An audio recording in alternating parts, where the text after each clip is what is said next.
Nos toca en esta clase fijar nuestra mirada en una de las personalidades más influyentes del Renacimiento, concretamente de su etapa final, conocida también como la primera modernidad o modernidad temprana. Una figura en la que se resumen de la forma más cruda y clara posible las consecuencias de los acontecimientos que hemos visto en las clases anteriores y que fueron impulsando poco a poco una significativa pérdida de poder por parte de la Iglesia Católica y abriendo al mismo tiempo las puertas a las nuevas formas de pensamiento que caracterizarían la plena modernidad. El humanismo, en primer lugar, que pondrá todo su énfasis en el valor y en las capacidades del ser humano, el escepticismo religioso de autores como Montaigne, que desarrollaron por primera vez de forma abierta en la historia de Europa enfoques críticos hacia las ideas religiosas y que finalmente conducirían al surgimiento de movimientos intelectuales como el deísmo y el ateísmo, que ya hemos estudiado en nuestro curso sobre David Hume, el inicio también de la paulatina secularización del Estado y de la sociedad como consecuencia del desplazamiento de las autoridades eclesiásticas de los núcleos políticos de poder y finalmente el Renacimiento fue también el precursor de la ciencia moderna, una nueva forma de pensamiento que desafiaría la visión del cosmos respaldada por la Iglesia con un enorme coste de vidas humanas y que promovería una comprensión del mundo renovada basada en la observación, el razonamiento empírico y la experimentación. Una revolución que estudiaremos en detalle en este mismo curso de la mano de Galileo y Giordano Bruno y que continuaremos analizando en la segunda parte de este ciclo sobre filosofía de la ciencia que encontraréis en nuestro curso titulado Los padres de la ciencia moderna, Copérnico, Bacon, Kepler y Newton.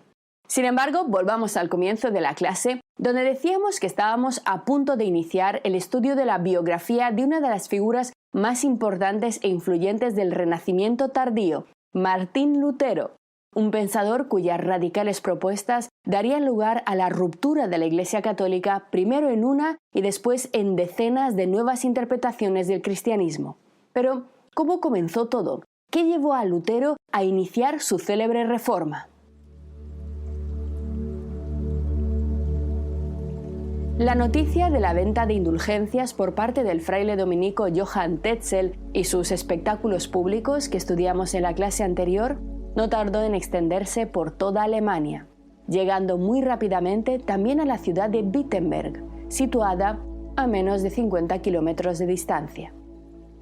Esta pequeña ciudad del noreste de Alemania contaba con dos importantes instituciones educativas que funcionaban como relevantes focos de desarrollo académico y teológico en la época: el monasterio de los Agustinos Negros y la Universidad de Wittenberg. Perteneciente a esta orden monástica, ejercía como profesor de teología en la universidad el joven fraile católico de 34 años, Martín Lutero. Durante las sesiones de confesión de algunos de sus fieles, Lutero comenzó a recibir información inquietante sobre lo que ocurría en Jüterbog, hecho que provocó en él una profunda repulsa y desconcierto.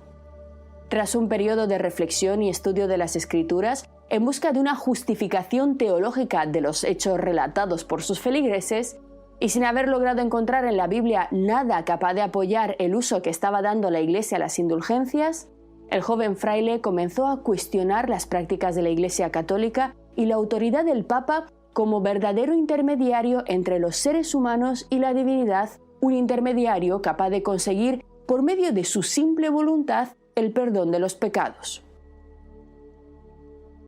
Como profesor universitario de teología que era, Lutero no abordó la cuestión desde un punto de vista superficial, sino que es muy importante que tengamos en cuenta que poseía un profundo conocimiento del dogma. Concretamente, Lutero era un especialista en estudios bíblicos, es decir, en interpretación de la Biblia, y más precisamente estaba enfocado en un área específica centrada en la interpretación, atentos aquí, de la voluntad de Dios tal y como ésta está literalmente revelada en la Biblia. Otro dato interesante es que, tal como solía ser habitual en el sistema académico de la época, Lutero comenzó enseñando en la universidad filosofía, y lo hizo también que su conocimiento sobre la materia motivó que fuera llamado durante una buena temporada el filósofo. Por lo que esta parte de su formación y enseñanza nos ayuda a entender en qué medida Lutero estaba habituado no solamente con el pensamiento crítico, sino también con una forma de argumentar las ideas muy específica, derivada de las reglas de la lógica de Aristóteles, y que no dejaba, por tanto, un espacio muy amplio a la ambigüedad o a la contradicción. En filosofía, sobre todo en la filosofía aristotélica, las ideas se deben justificar de la forma más detallada y concienzuda posible. Dejando atrás, sin embargo, su etapa de profesor de filosofía, y tras haber alcanzado el grado de doctor en teología y como profesor de esta materia en la Universidad de Wittenberg, Lutero, atentos también, se centró fundamentalmente en la enseñanza de 3 libros del Nuevo Testamento, concretamente de 3 cartas del apóstol Pablo: la epístola a los romanos, a los gálatas y a los hebreos. Pero, ¿por qué os señalo todo esto? ¿Y por qué es importante tener en cuenta saber que Lutero se centró en el estudio y la enseñanza de estos 3 libros concretos de la Biblia?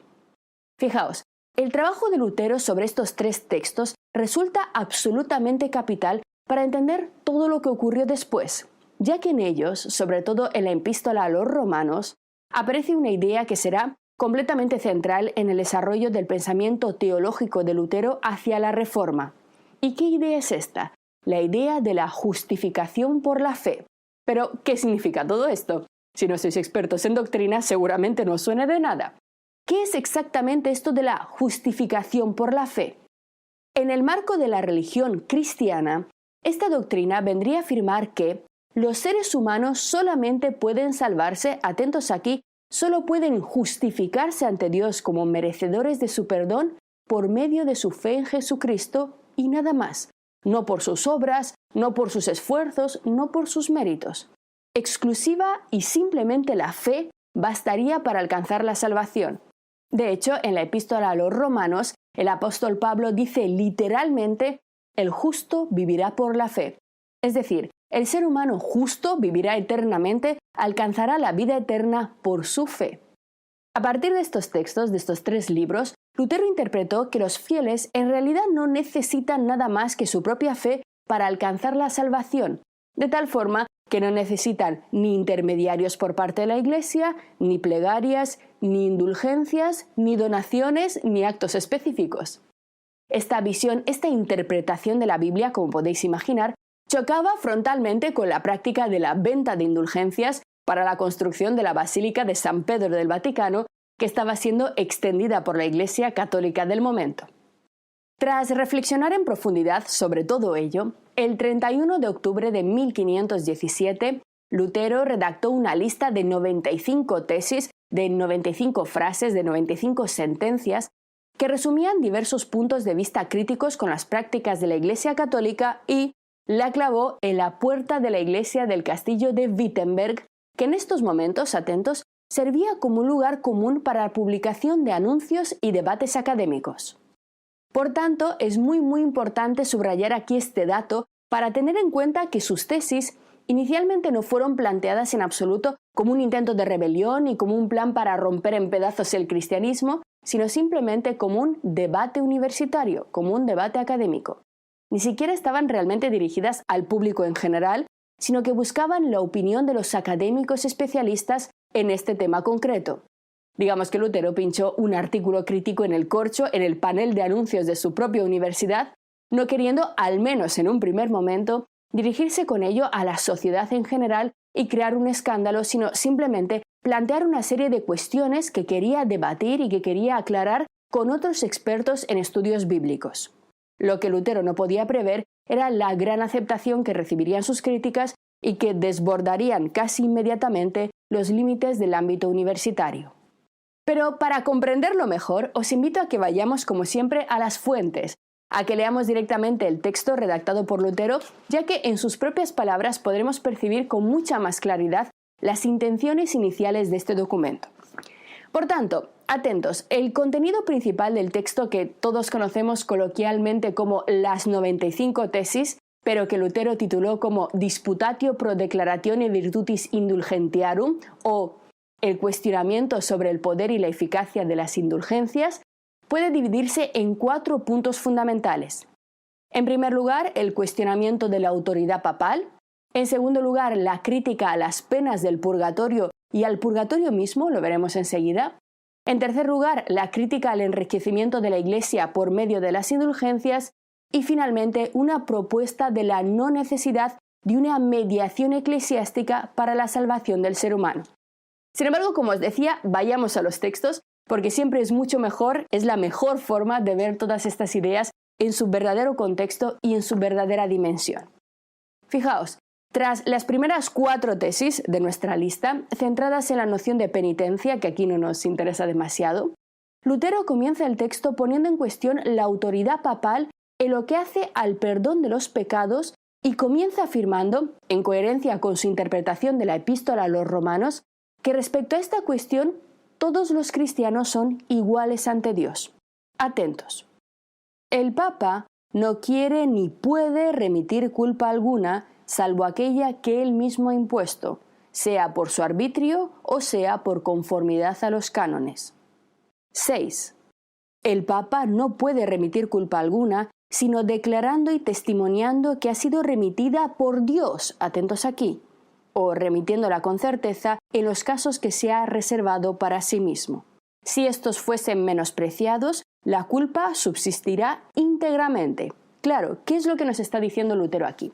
Lo que nos está diciendo es que, en su opinión, en realidad, en última instancia, solo Dios puede perdonar las culpas de los pecados de sus fieles. El Papa, en cambio, por sí mismo, no tiene en realidad ningún poder para poder torcer la voluntad de Dios a cambio de dinero. El Papa, a pesar de ser el becario de Cristo en la tierra, es solamente un ser humano que simplemente puede interceder rezando o rogándole a Dios, pero por sí mismo, autónomamente, no puede perdonar las faltas, ni muchísimo menos garantizar que dicho perdón ha sido concedido por Dios y que efectivamente, cuando el alma vaya al purgatorio, reducirá su tiempo de expiación. Solamente, dice Lutero, tras la muerte, sabrá cada uno lo que Dios ha decidido, lo que Dios ha perdonado, lo que Dios no ha perdonado.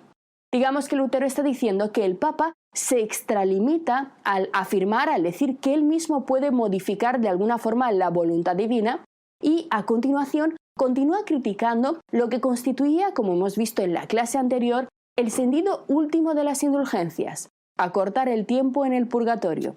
Como vamos a ver enseguida, a Lutero esta idea le parece absolutamente inaceptable, infundada y carente de cualquier tipo de base real en las Escrituras, en la Biblia. Atentos aquí. Sentencia número 10. Mal y torpemente proceden los sacerdotes que reservan a los moribundos penas en el purgatorio. 11.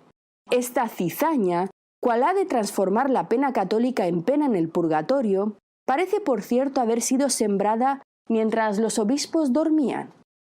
Antiguamente, las penas canónicas no se imponían después, sino antes de la absolución, como prueba de la verdadera contrición.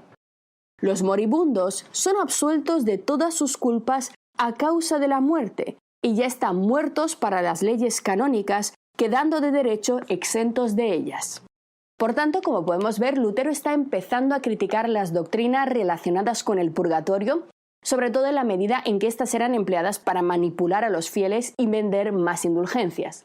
Lutero argumenta que han sido los sacerdotes los que se han inventado estas teorías sin el permiso de los obispos que, en cada región, deberían haber sido los encargados de vigilar la correcta interpretación de la Biblia y que, sin embargo, dormían, se hacían los despistados mientras todo esto ocurría.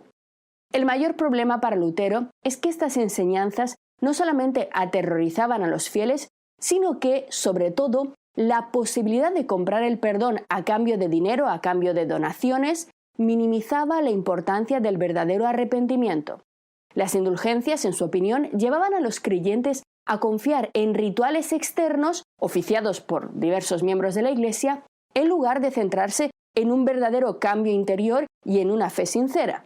De algún modo, no solamente constituían, a su entender, un engaño, sino que desviaban a los cristianos de sus verdaderos deberes espirituales y, por tanto, implicaban un acto de corrupción. Pero sigamos leyendo, escuchando al propio Lutero seguir profundizando en las 95 tesis sobre todo esto. Tesis número 20.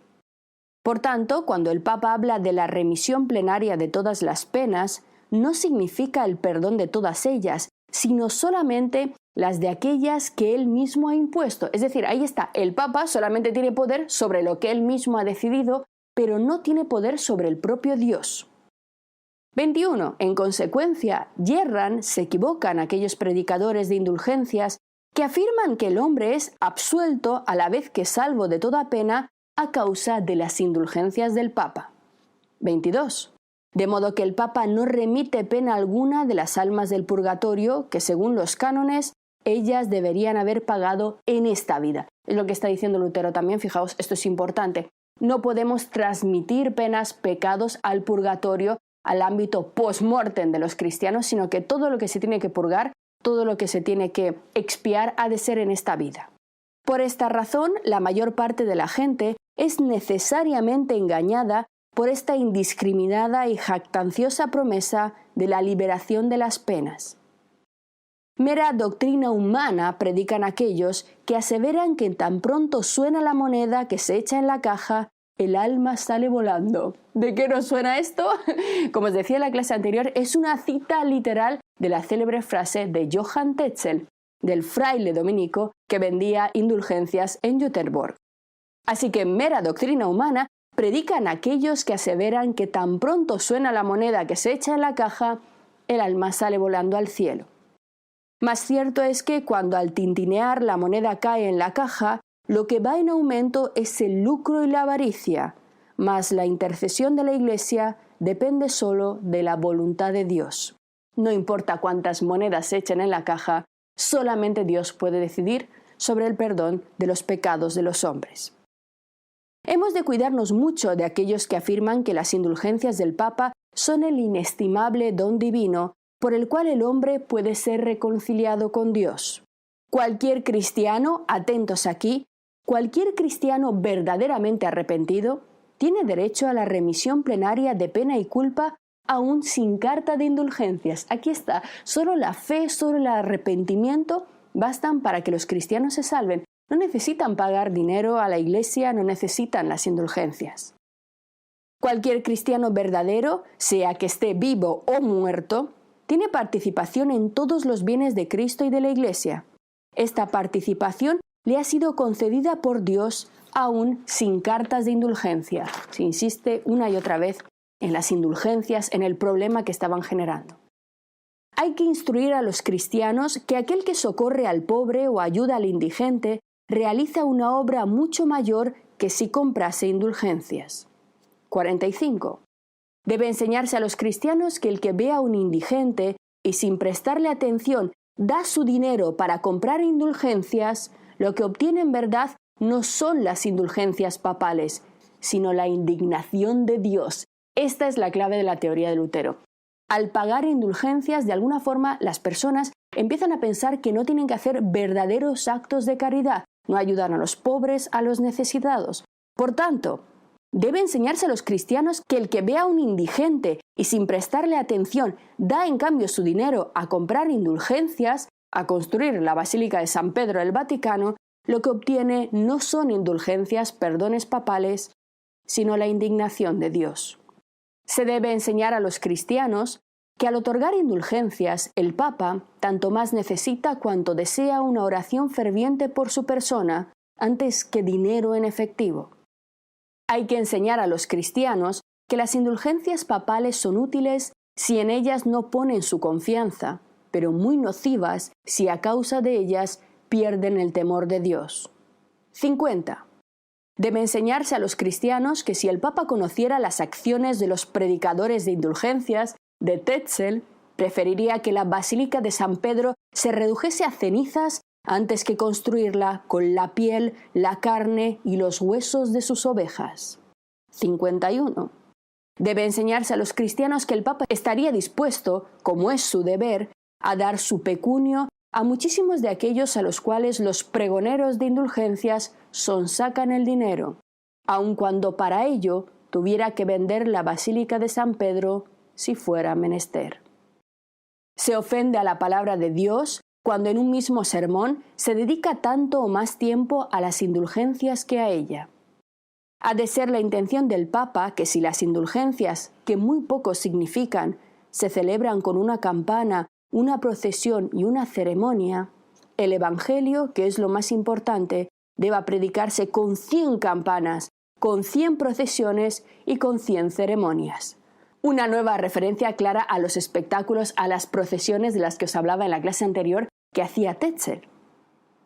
Los tesoros de las indulgencias son redes con las cuales ahora se pescan las riquezas de los hombres. Esta metáfora que hace referencia a Jesús, pescador de hombres, no pescador de dinero. Tendrán que rendir cuenta los obispos, curas y teólogos al permitir que charlas tales se propaguen al pueblo. Esta arbitraria predicación de indulgencias hace que ni siquiera, aun para las personas cultas, resulte fácil salvar el respeto que se le debe al Papa frente a las calumnias o preguntas indudablemente sutiles de los laicos. Esta parte también es extremadamente importante. Fijaos, como es tan arbitraria, está tan poco basada en la Biblia, según Lutero, toda esta doctrina de la venta de indulgencias, dice Lutero que será muy difícil defender a la Iglesia y al Papa tanto frente a las calumnias como a las preguntas indudablemente sutiles de los laicos. No se puede contestar con seriedad, con una argumentación inquebrantable a este tipo de cuestiones. Por ejemplo, continúa Lutero, ¿por qué el Papa no vacía el purgatorio a causa de la santísima caridad y la muy apremiante necesidad de las almas, lo cual sería la más justa de todas las razones si él redime un número infinito de almas a causa del muy miserable dinero para la construcción de la basílica, lo cual es un motivo completamente insignificante? Fijaos, ¿por qué el Papa no libera a todo el mundo? Porque la gente lo necesita. ¿Por qué solamente lo hace a cambio de dinero para construir su gran basílica? Del mismo modo, ¿qué es esta nueva piedad de Dios y del Papa, según la cual concede al impío y enemigo de Dios la salvación por medio del dinero, en vez de redimir un alma pía y amiga de Dios? ¿Y por qué no la redimen más bien a causa de la necesidad, por gratuita caridad hacia esa alma pía y amada? Sentencia número 86. Del mismo modo, ¿por qué el Papa, cuya fortuna es hoy más abundante que la de los más opulentos ricos, no construye la Basílica de San Pedro con su propio dinero, en lugar de hacerlo con el de los pobres creyentes? 89.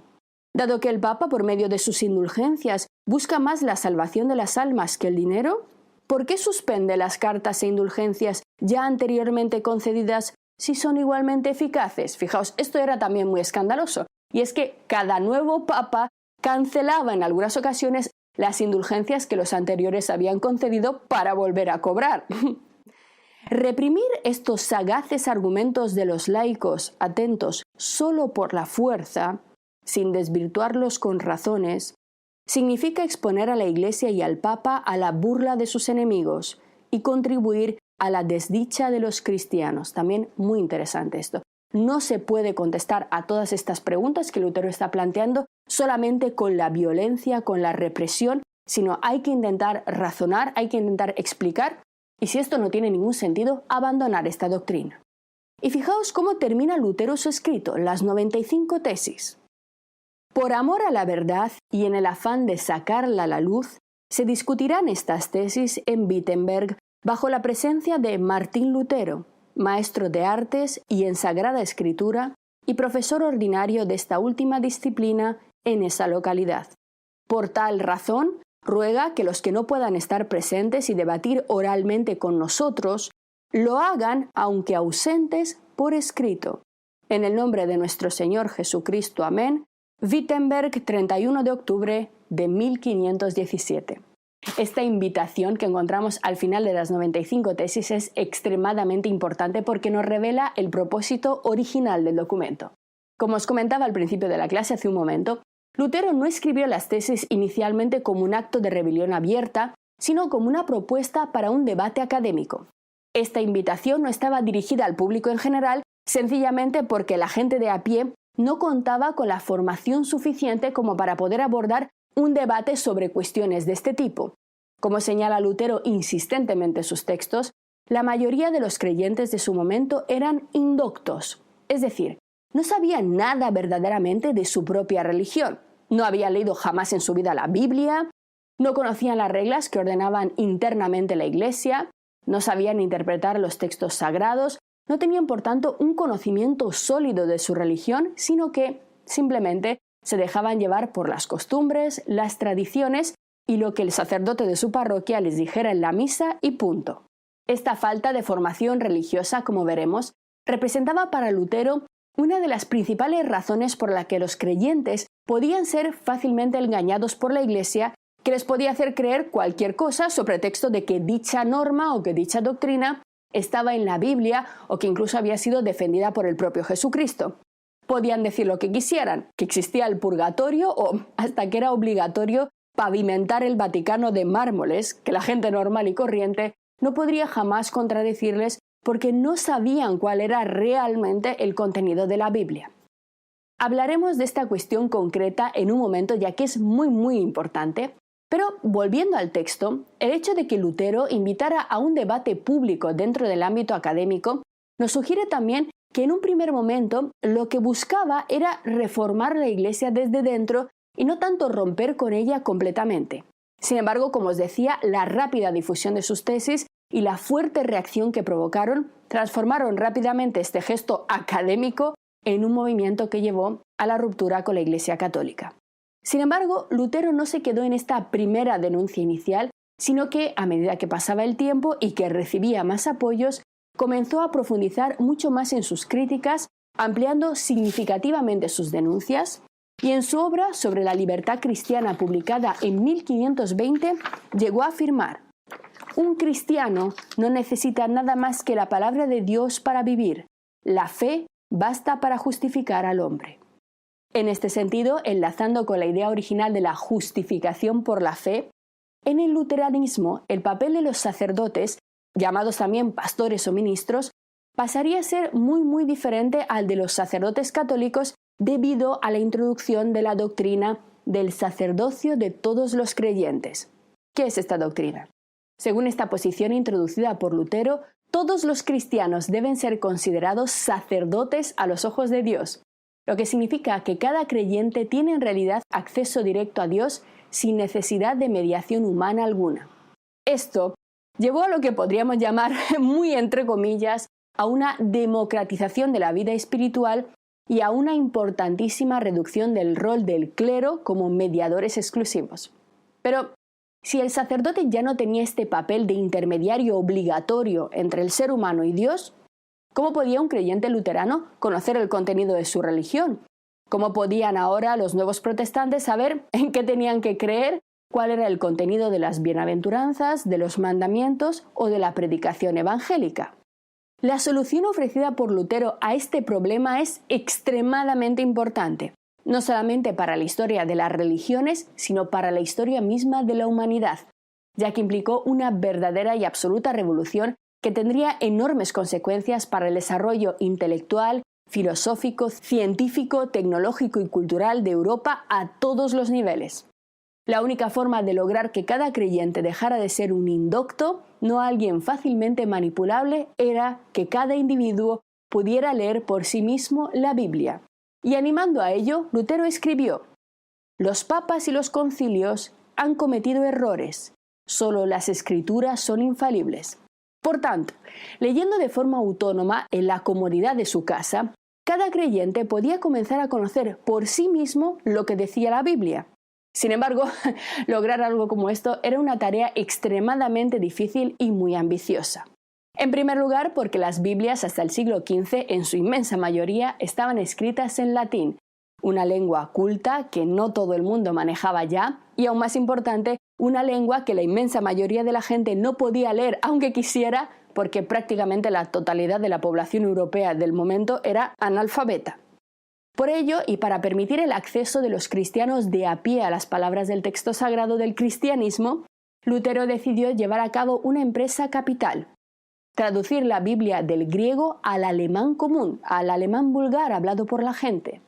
Una labor que le llevó 5 años completar y que permitió por primera vez a la gente corriente de habla alemana cumplir con su premisa de ir a las fuentes, de tomar las riendas de sus propias creencias espirituales, de poder comprobar por sí mismos si las pretensiones de la Iglesia católica concordaban o no con el texto sagrado.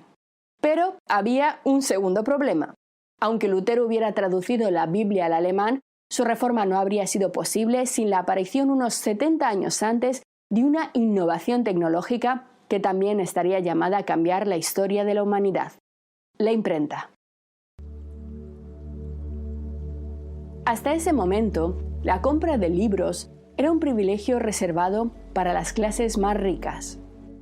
Antes de la invención de la imprenta, copiar un solo ejemplar de la Biblia era un proceso que debía ser realizado a mano y que podía llevar meses e incluso años, dependiendo de la complejidad de las ilustraciones y decoraciones. La gente común y corriente no podía siquiera soñar con tocar un libro.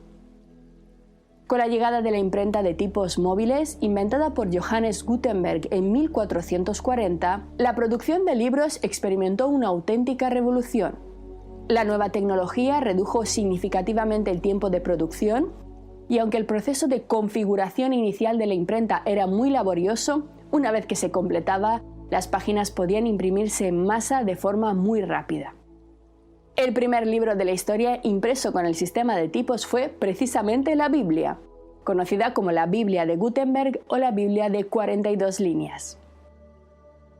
Se estima que la primera tirada de esta obra consistió en alrededor de 180 ejemplares, de los cuales aproximadamente 135 fueron impresos en papel y unos 45 todavía fueron impresos en pergamino, el material más noble y más propio para las Sagradas Escrituras por herencia medieval.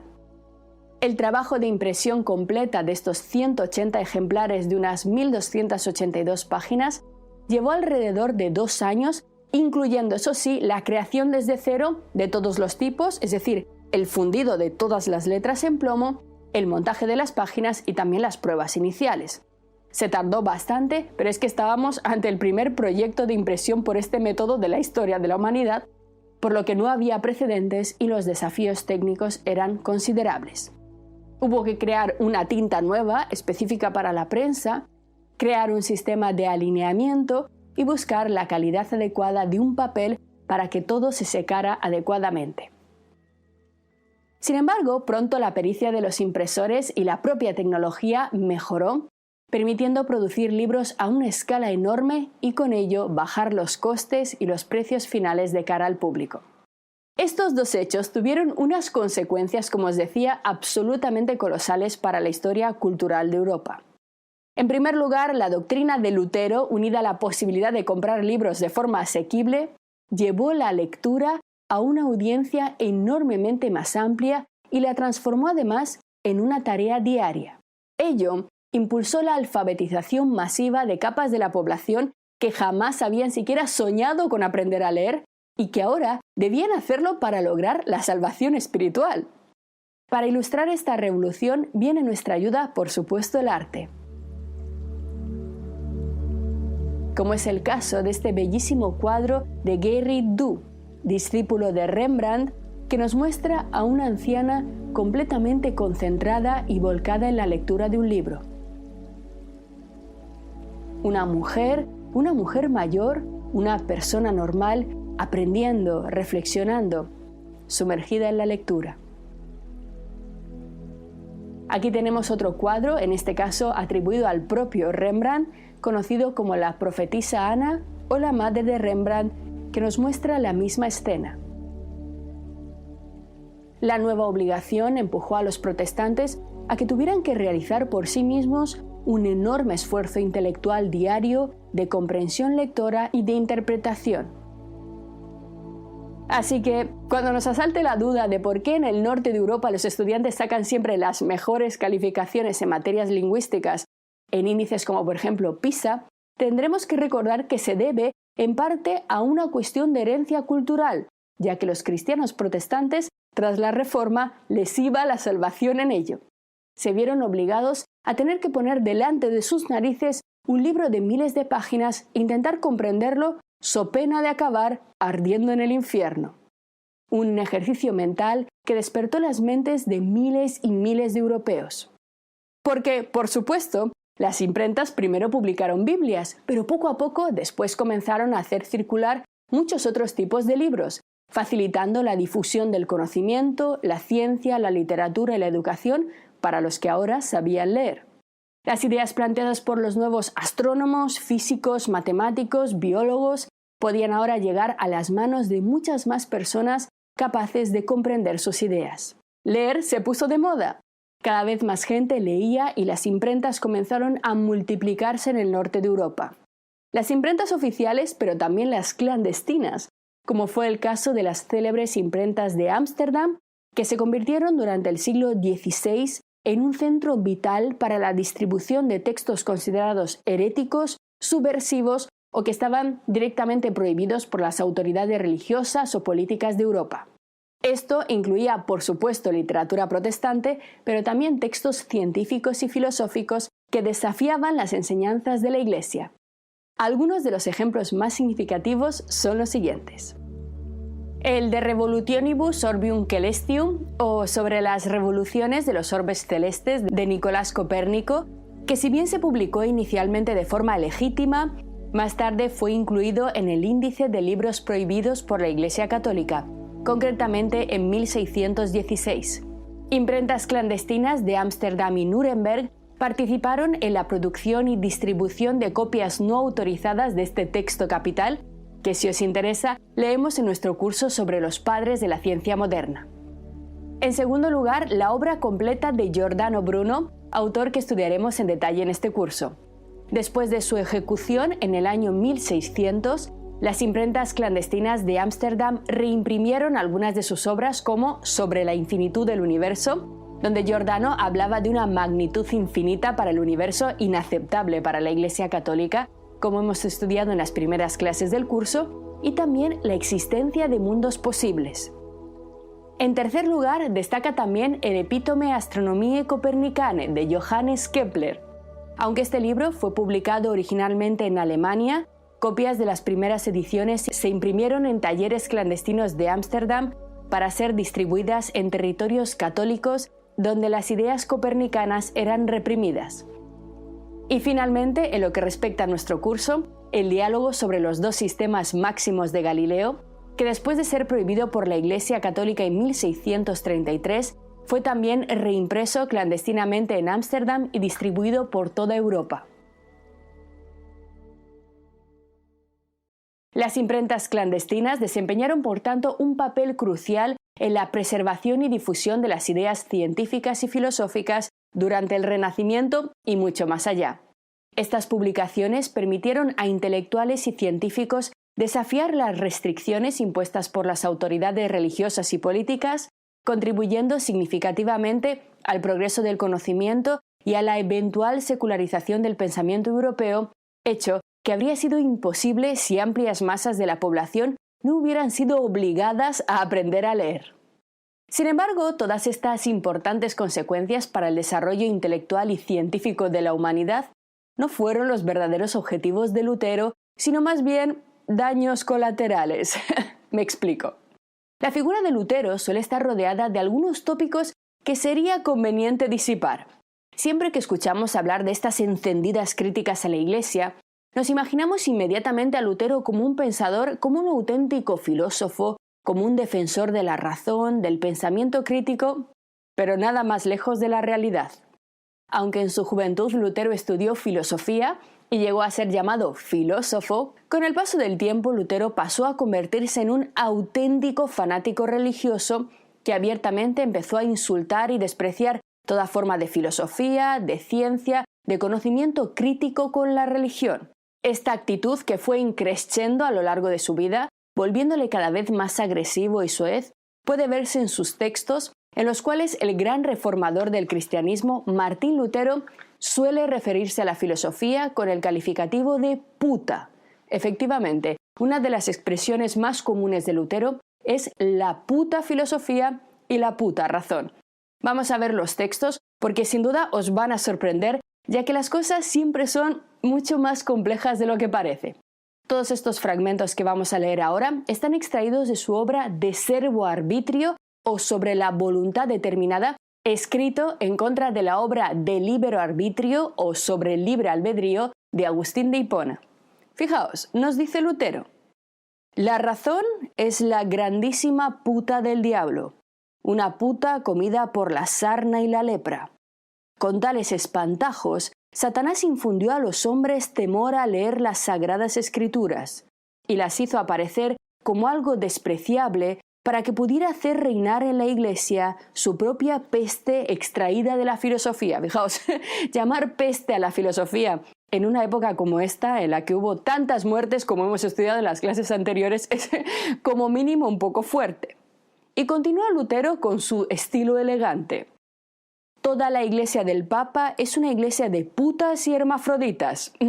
Esto de hermafroditas se refiere aquí indirectamente a la asimilación por parte de la iglesia de la filosofía griega, por tanto los griegos unos hermafroditas.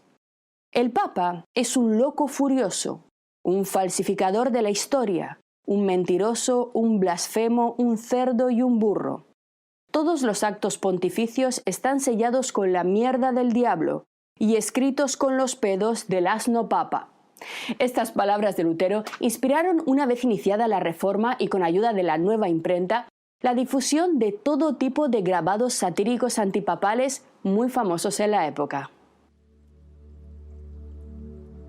Lucas Carnas el Viejo, ayudado posteriormente por su hijo Lucas Carnas el Joven, fue el creador de muchos de estos grabados satíricos. Una de las figuras más comunes es la que vemos en la imagen, que representa al Papa como un burro o como un asno, haciéndose eco de las palabras de Lutero que acabamos de leer. Las deformidades que vemos en este animal quimérico eran símbolos que hacían referencias a supuestas advertencias de Dios y presagios de un inminente desastre. En este segundo grabado de Matthias Gerung, titulado Sátira de las Indulgencias, vemos a un demonio monstruoso sentado sobre una carta de indulgencias y sosteniendo en una mano una lata para recibir donativos. Su pata izquierda está sumergida en una pila católica de agua sagrada. En su boca podemos ver un grupo de monjas y monjes que están cenando tranquilamente. En el aire, un par de pequeños demonios están trayendo al propio Papa y a otro monje al festín opulento que se está cocinando con el fuego del infierno representado en la espalda del demonio. En este tercer ejemplo de Melchior Lorck, el Papa aparece representado como una criatura salvaje, caracterizada por el pelo animal que cubre todo su cuerpo. De hecho, el Papa simboliza aquí la imagen misma del demonio y se encuentra situado a las puertas del purgatorio. De su boca salen sapos y culebras, palabras falsas, venenosas y peligrosas. En su mano izquierda vemos la llave de San Pedro rota y en la derecha la cruz pontificia, el báculo del Papa, que como podéis ver hunde sus raíces en el fuego del infierno. Finalmente, volviendo a Lucas Carnac, una de las imágenes satíricas doctrinales más populares fue esta, titulada Diferencia entre la verdadera religión de Cristo y la falsa enseñanza idólatra del anticristo en sus principales características, o lo que es lo mismo, protestantismo contra catolicismo.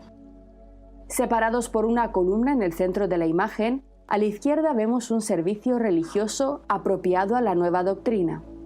Martín Lutero recibe las palabras de la Trinidad a través de un rayo divino y las transmite a su congregación desde el púlpito. De pie, frente a todos ellos, está el príncipe soberano protestante que, inclinando la cabeza hacia atrás, escucha intensamente al reformador. Un bautismo y la admiración de la comunión en ambas formas y a ambos sexos ilustran la fe y la liturgia protestante. Al otro lado, en contraste, reinan la avaricia y el desorden. Un diablo susurra tonterías al oído de un monje predicador que está bien gordo.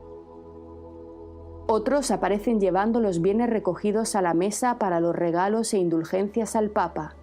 El Papa, que está guardando sus tesoros en lugar de participar en el oficio divino.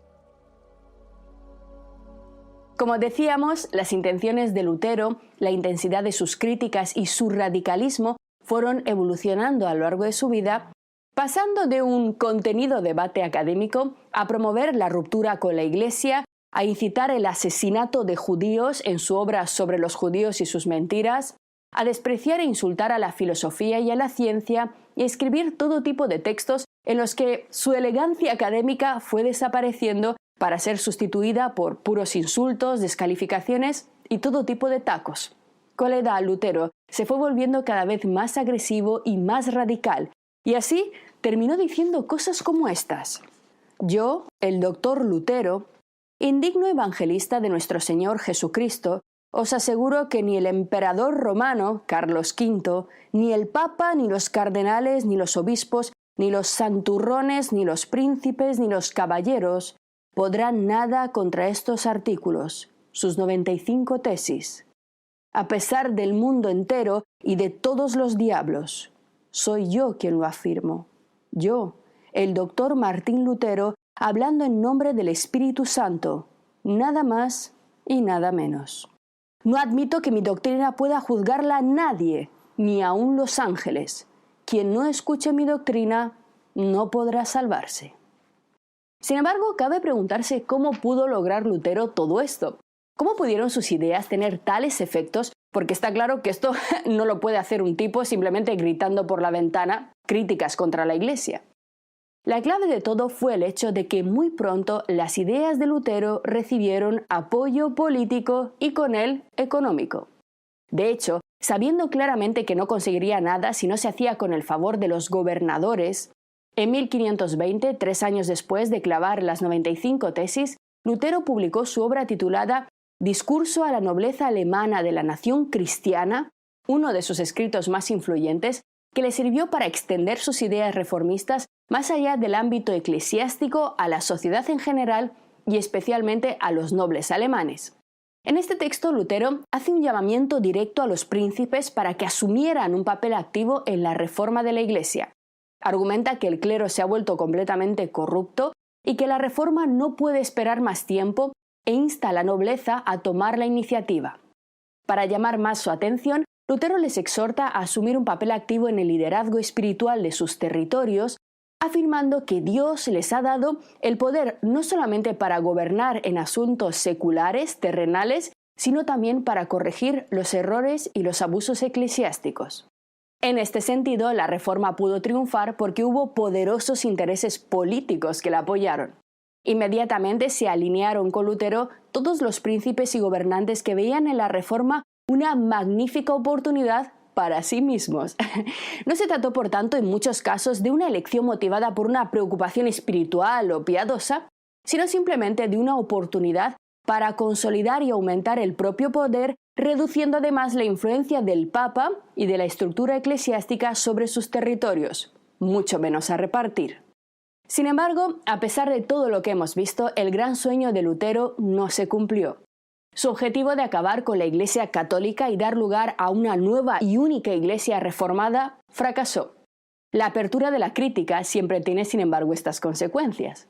Una vez que la presa se fractura, simplemente es cuestión de tiempo que las grietas se multipliquen.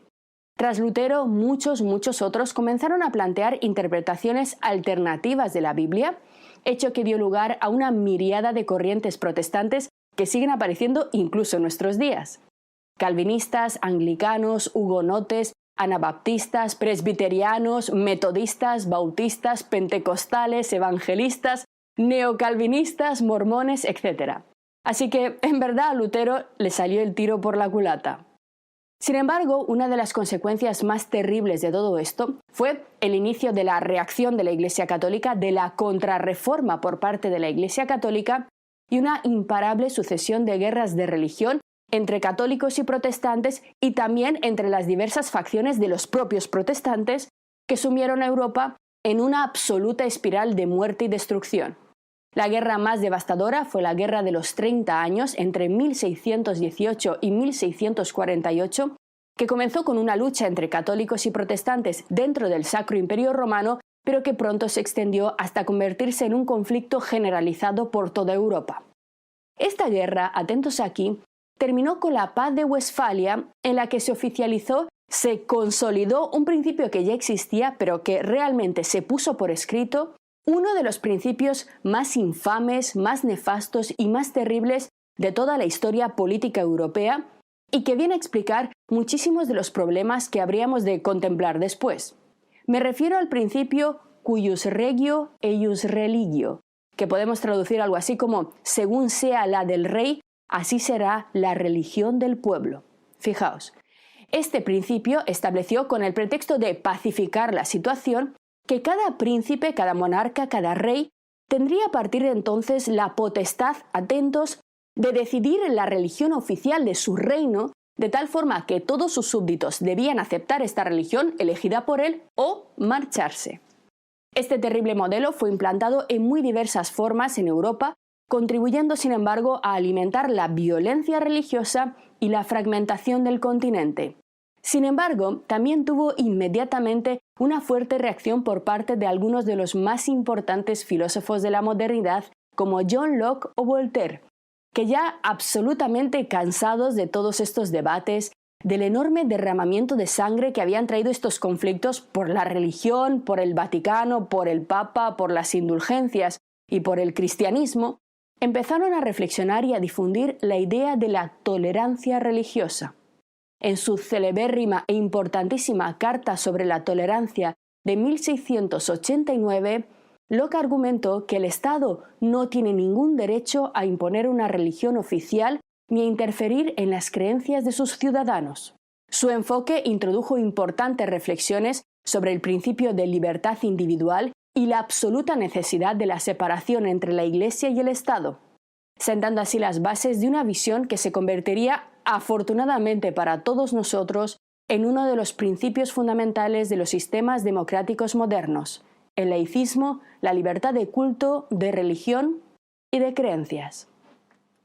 Lo que acabas de ver es solo un pequeño fragmento de este curso. Si quieres disfrutarlo en su totalidad y descubrir muchos otros cursos de filosofía, historia de la ciencia e historia del arte, visita nuestra web anaminecam.com. Y recuerda, este proyecto solo es posible gracias a nuestro programa de microfinanciación. Si quieres apoyarnos, conviértete en uno de nuestros micromecenas en Patreon. Desde solo €1 al mes nos ayudarás activamente a seguir difundiendo la cultura, garantizando nuestra plena libertad intelectual y económica. Encontrarás todos los links para conocer mejor nuestra historia aquí abajo en la descripción del vídeo. Gracias por hacerlo posible.